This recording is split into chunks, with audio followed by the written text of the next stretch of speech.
Mga kabulilit, halika na, tayo'y magkwentuhan, dito sa Bulilit Channel. Ang kakaibang prinsesa at ang talking horse. Kumusta, mga kabulilit?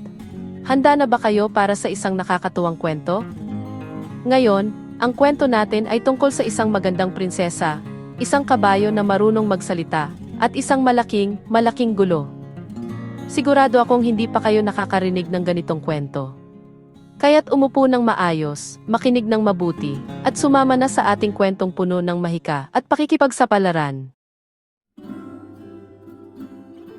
Noong unang panahon, sa isang kahariang napakalayo, ay naninirahan ng isang napakagandang prinsesa na nagngangalang Anneliese.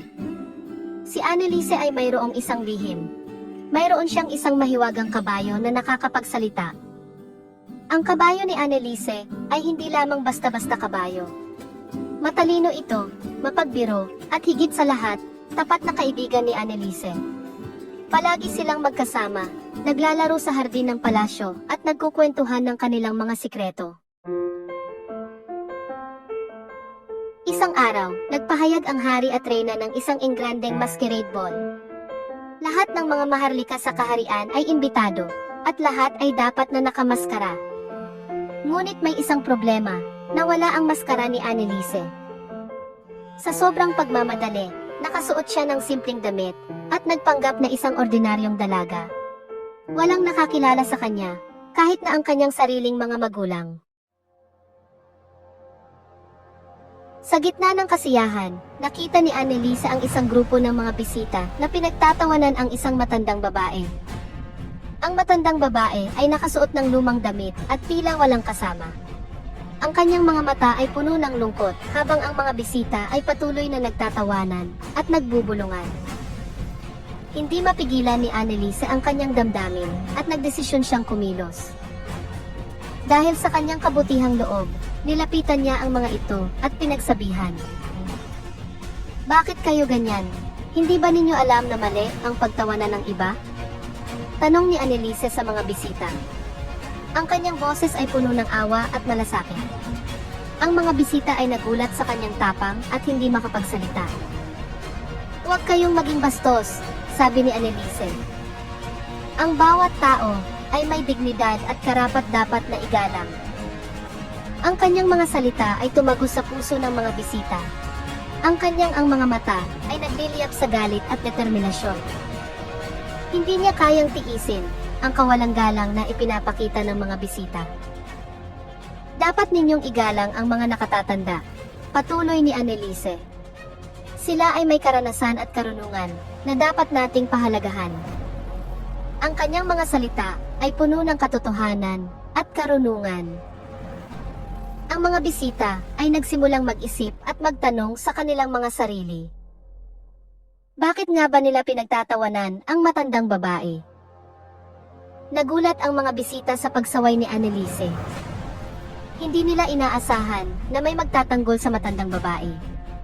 Ang kanilang mga mukha ay puno ng pagkabigla at kahihiyan. Ang ilan sa kanila ay nagsimulang magbulungan at magtanong kung sino ba talaga si Anneliese. Hindi nila alam na isa palang prinsesa ang kanilang kaharap. Si Anneliese ay kilala sa kanyang kaharian bilang isang mabait at makatarungang prinsesa. Ngunit sa gabing iyon, siya ay nagdesisyon na magbihis ng simple upang makita ang tunay na ugali ng kanyang mga nasasakupan. At ngayon, nakita niya ang kanilang tunay na kulay. Tumakbo sila palayo, at ang matandang babae ay nagpasalamat kay Anneliese. "Maraming salamat, prinsesa," sabi ng matandang babae. "Hindi ko alam kung ano ang gagawin ko kung wala ka."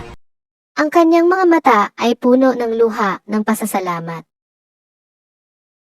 Si Anneliese ay ngumiti at niyakap ang matandang babae. "Walang anuman," sabi niya. "Lahat tayo ay dapat magtulungan at magmalasakit sa isa't isa. Ngunit may isang nakakita sa lahat. Ang mahiwagang kabayo ni Anneliese. Ang kabayo ay nagmamasid mula sa malayo at nakita ang lahat ng nangyari.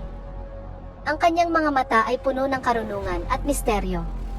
Alam niya na may mahalagang aral na natutunan si Anneliese sa gabing iyon. Lumapit ito kay Anneliese at bumulong. Alam ko ang iyong sikreto, Prinsesa Anneliese. Ang kanyang boses ay puno ng misteryo at pag-unawa. Si Anneliese ay nagulat at napatingin sa kanyang kabayo. Ano ang ibig mong sabihin? Tanong niya. Ang kabayo ay ngumiti at nagsabi, ang iyong kabutihang loob at tapang ay ang tunay mong yaman. Iyan ang iyong sikreto. Ano kaya ang gagawin ni Anneliese?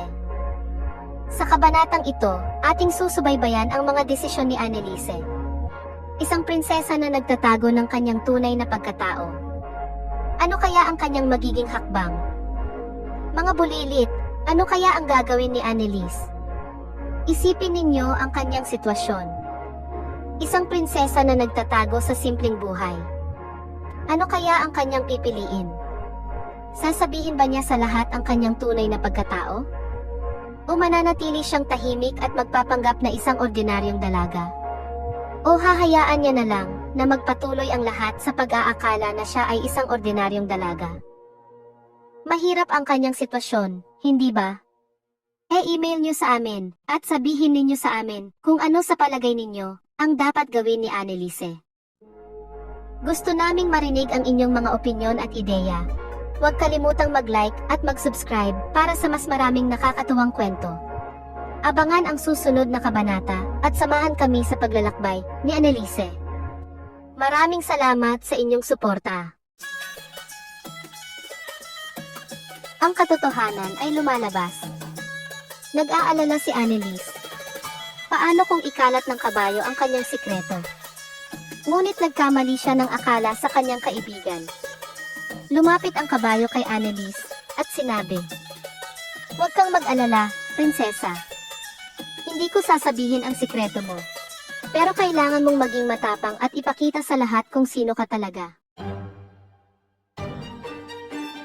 Isang prinsesa, sa wakas. Napaisip si Anneliese sa sinabi ng kanyang kabayo. Tama ito, kailangan niyang maging matapang. Huminga siya ng malalim at naglakad papunta sa gitna ng bulwagan. Sandali lang, sigaw niya. Ako si Prinsesa Anneliese, at nandito ako para sabihin sa inyo na hindi tama ang mamalit ng iba. Ano sa palagay mo ang pinakamagandang katangian ni Anneliese? Sa kabanatang ito, ating tatalakayin ang mga katangian ni Anneliese na nagbigay inspirasyon sa marami. Ano nga ba ang pinakamagandang katangian niya? Natahimik ang lahat at napatingin kay Anneliese. Ang kanyang presensya ay nagdulot ng katahimikan at paghanga sa buong kaharian. Sa wakas, nakilala rin siya ng kanyang mga magulang. Matagal na nilang hinintay ang pagkakataong ito, at sa wakas, narito na siya. Tuwang-tuwa sila na makita ang kanilang anak na dalaga na naging matapang at maprinsipyo. Ang kanyang tapang at prinsipyo ay nagbigay ng bagong pag-asa sa kanilang kaharian. At diyan nagtatapos ang ating kwento. Ngunit bago tayo magpaalam, nais naming malaman ang inyong opinyon. Ano sa palagay mo ang pinakamagandang katangian ni Anneliese? Ang kanyang tapang ba? Ang kanyang prinsipyo? O ang kanyang pagmamahal sa kanyang pamilya? At huwag kalimutang mag-like at mag-subscribe para sa mas maraming kwento katulad nito. Maraming salamat sa inyong panonood, at hanggang sa susunod, mga kabulilit.